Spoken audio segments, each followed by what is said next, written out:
நான் இன்னைக்கு ஒரு செம்ம ஸ்பெஷலான பர்சனுக்கு தான் கேக் செஞ்சுட்டு இருக்கேன். அந்த ஸ்பெஷலான பர்சன் யாருன்னு கேட்டிங்கன்னா, இந்த வீடியோ பார்த்துருக்க நீங்க தான்.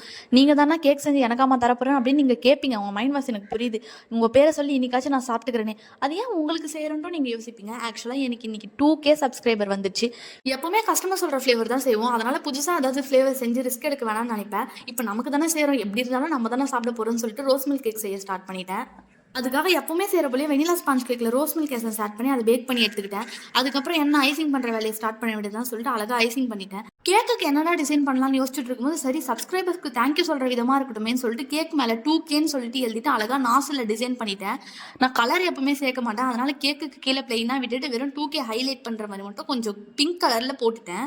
2K போட்டதுக்கப்புறம் கேக் பார்க்கவே சூப்பராக இருந்துச்சு. இருந்தாலும் சிம்பிளாக இருக்கேன்னு சொல்லிட்டு அதே கலரை ஃபுல்லாகவே டிசைன் பண்ணிக்கலாம்னு சொல்லிட்டு நாசில் வச்சு ஃபுல்லாகவே டிசைன் பண்ண ஆரம்பிச்சிட்டேன். அப்புறம் என்ன நம்ம சப்ஸ்கிரைபருக்கு தேங்க்யூ தான். அழகாக தேங்க்யூன்னு எழுதி முடிச்சுட்டேன். மறக்காம இந்த வீடியோ சப்ஸ்கிரைப் பண்ணிடுங்க. பாய்.